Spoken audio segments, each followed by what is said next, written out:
Olá pessoal, sargentada, cadetada, guerreiros da PEMERG. Eu quero dar um aviso a vocês. Infelizmente eu fiquei um tempo sem gravar as aulas no nosso canal devido ao projeto do Enem. Presencialmente eu tenho trabalhado, né, nas unidades escolares e nós temos dado prioridade ao projeto Enem, devido ao concurso do Enem que está se aproximando, mas estamos retornando hoje com as nossas aulinhas para a PEMERG, para a Escola de Cadete e também para a Escola de Sargentos do Exército. Canal Professor Gilson Lopes. Hoje nós vamos trabalhar as revoltas nativistas, aula 20 do nosso canal, tá bom? Aula 20. Então deixa eu dar um prosseguimento. Vocês devem estar percebendo que hoje eu estou num cenário novo, né? Hoje eu estou aqui na casa da mamãe. Estamos aqui gravando essas aulinhas aqui para vocês, com o intuito aí de informá-los, né? Trazer aqui essa plena informação sobre história do Brasil. Bem, revoltas nativistas, conforme vocês estão vendo aqui. A nossa aula sobre hoje vai falar sobre as revoltas que ocorreram no Brasil colônia, tá, pessoal? Primeira coisa que a gente precisa entender para você poder fazer o seu concurso. Eu elaborei aqui um conteúdo referente da melhor forma que cai na ESA, que cai na SpaceX e também que possa cair na sua prova da PEMERG. Revoltas nativistas foram revoltas locais que ocorreram no Brasil colônia, mas não tinham a intenção de se separar de Portugal, né? Não havia ainda uma intenção de emancipação, de independência, tá?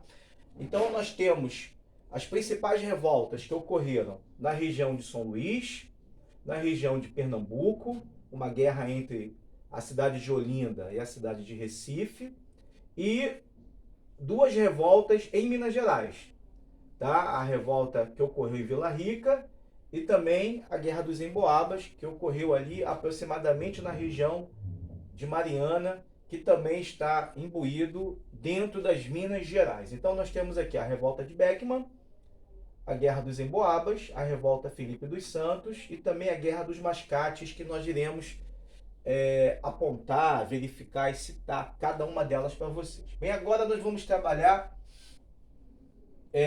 com esse contexto geral aqui. Revoltas nativistas, questionamentos aos ditames metropolitanos. Bem, se houve revoltas, é porque automaticamente haviam altos impostos, havia também um excesso de autoritarismo da coroa portuguesa, havia também alto preço para a compra de alimentos, compra de escravos e outros produtos básicos. E devido a isso nós tivemos reclamações, tivemos questionamentos, né, de colonos que habitavam nessas regiões.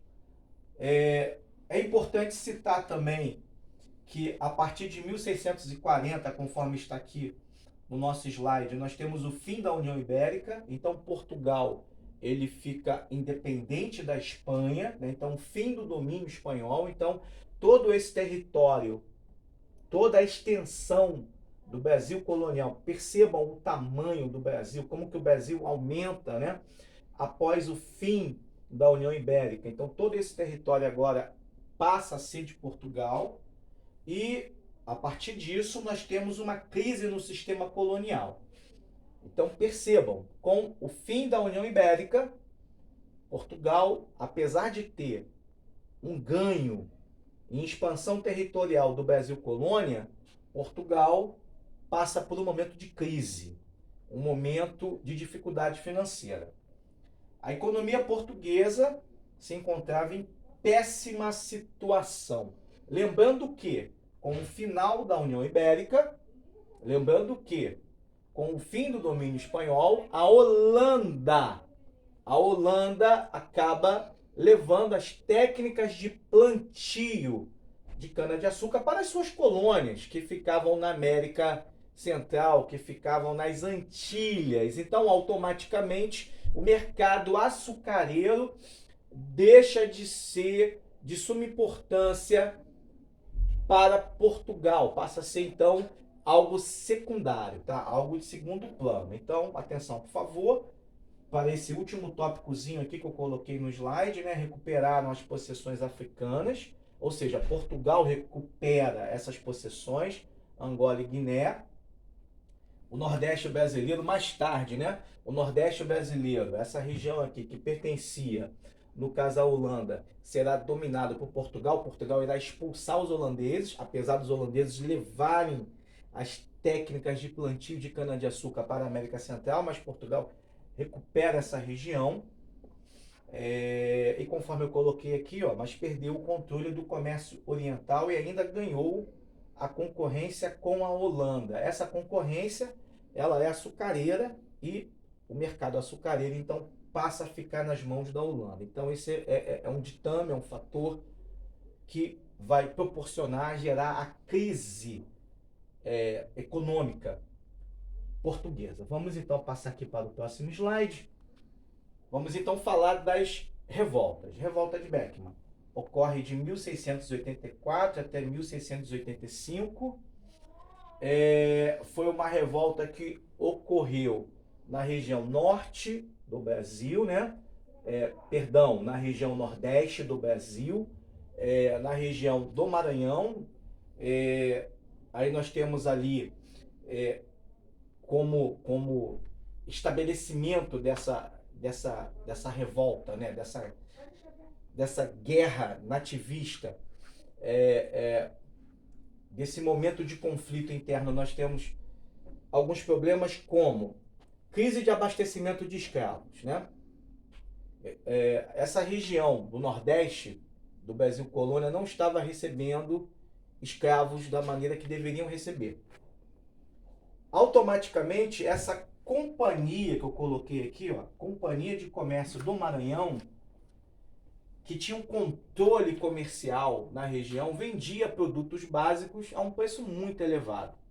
E também nós temos altos impostos altíssimos que estavam sendo cobrados pela coroa, pelo governo de Portugal, que estava aumentando o custo de vida na região, tá, pessoal? Então, esses eram os fatores que foram responsáveis pela revolta. Então, nós temos dois irmãos que vão liderar essa revolta, Manuel e Thomas Beckman. E para aumentar ainda o conflito, eu tenho um outro quesito.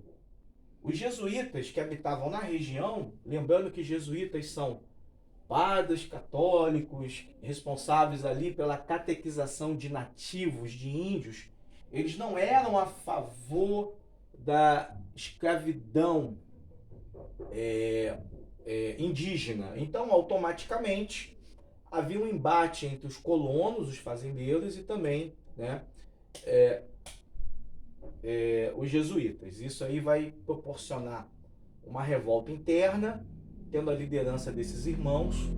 Aí, conforme eu coloquei aqui nesse slide, ó, a intenção era que os jesuítas fossem expulsos, a intenção também dessa revolta era que houvesse a dissolução, né, da Companhia do Comércio do Maranhão, melhorias na administração colonial.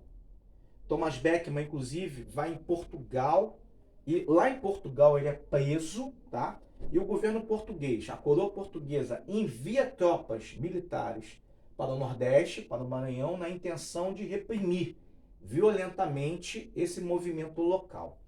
Manuel Beckman e outro líder, Jorge Sampaio, foram mortos em 1685. Então nós temos aqui o fim dessa revolta, né? Conforme nós vimos, nós temos o fim dessa revolta e o controle desse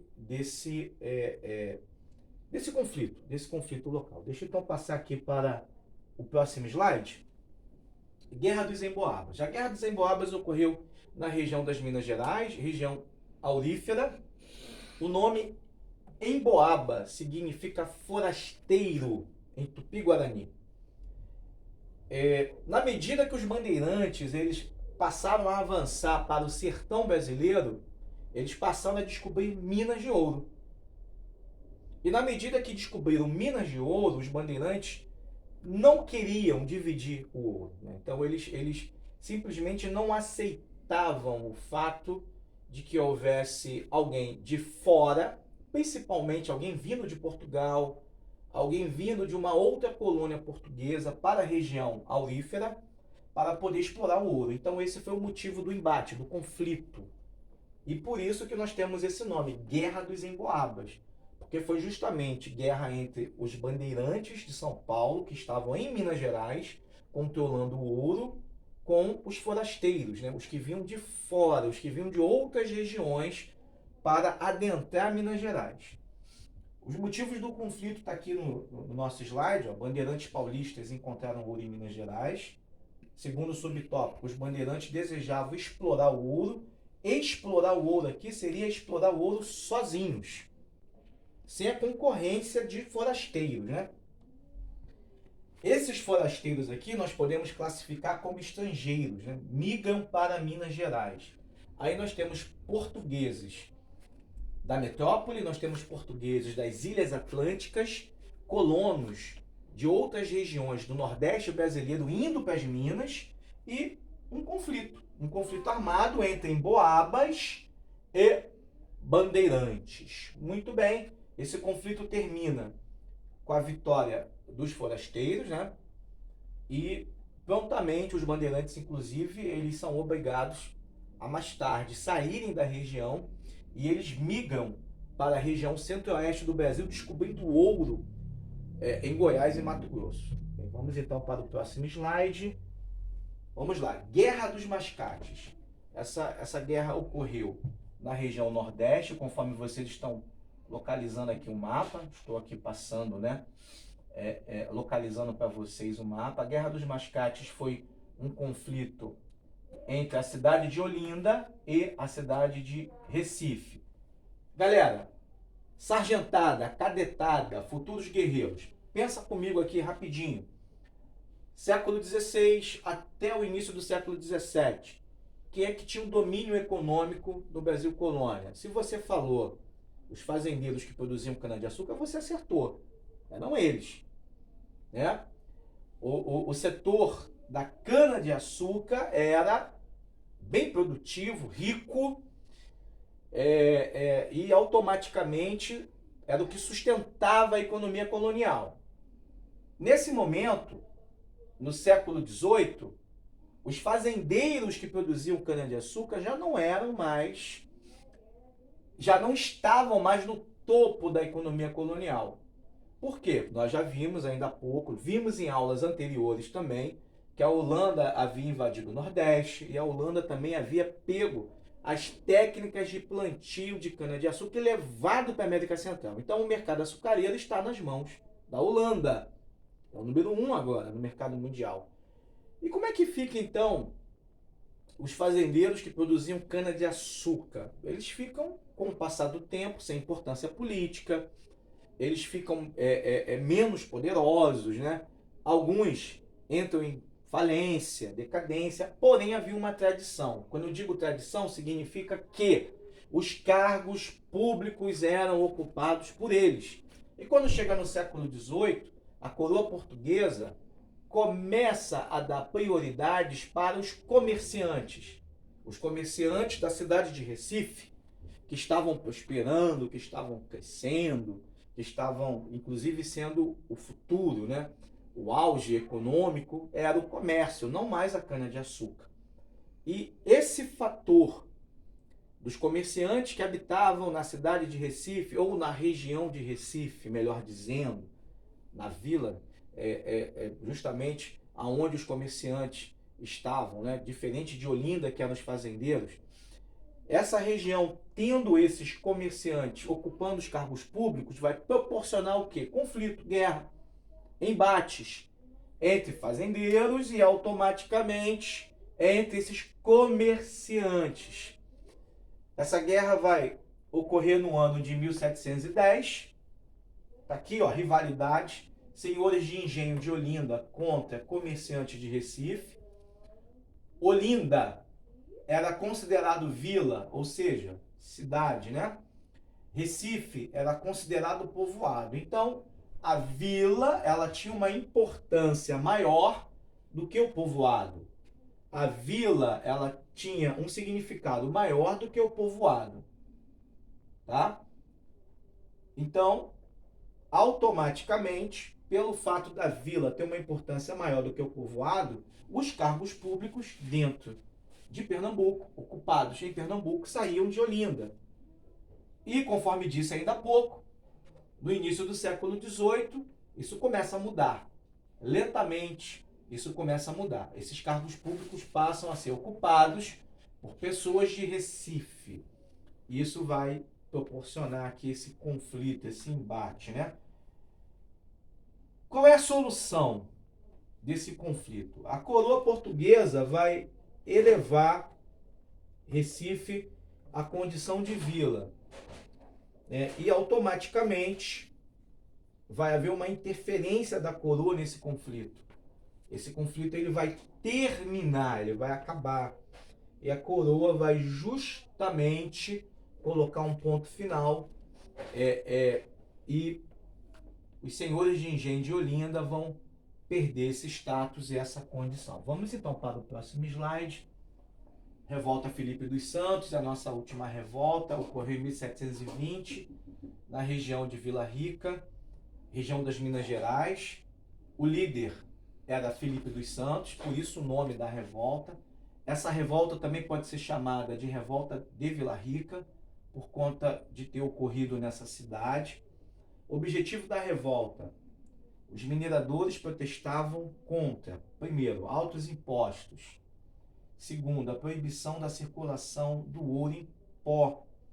Eu coloquei aqui no slide pequenas pepitas de ouro e ouro em pó. Esse tipo de circulação de ouro era comum em Minas Gerais antes das fiscalizações. Então era muito comum traficantes esconder essas pepitas, né? Esconder o pó. E automaticamente esses traficantes não pagavam impostos. E o que a coroa passou a fazer então? A coroa ela coloca essas casas de fundição, conforme nós estamos localizando aqui no nosso slide. Essas casas de fundição tinham toda uma fiscalização e o minerador levava o ouro em pepitas ou em pó para essas casas e essas pepitas eram transformadas em barras, conforme nós estamos vendo aqui. Isso vai dificultar o quê? Isso vai dificultar o tráfico. E isso automaticamente vai ser um motivo gerador da revolta, né? Para aumentar essa tensão, nós temos também uma crise de abastecimento de alimentos. Se temos crise de abastecimento de alimentos, significa que nós temos o quê? Significa que nós temos preços de alimentos altos, elevados. E uma rigorosa fiscalização sobre o contrabando. Bem, nós pontuamos aí os principais episódios, os principais fatos, e colocamos da maneira conforme a ESA cobra, conforme a SpaceX cobra, e quem sabe a banca da PEMERGE também. Fiquem com Deus. Não esqueça de curtir aí nossa aula, tá? De dar um likezinho, de fazer um comentário e de se inscrever no nosso canal. Até a próxima aula, hein? Um abraço.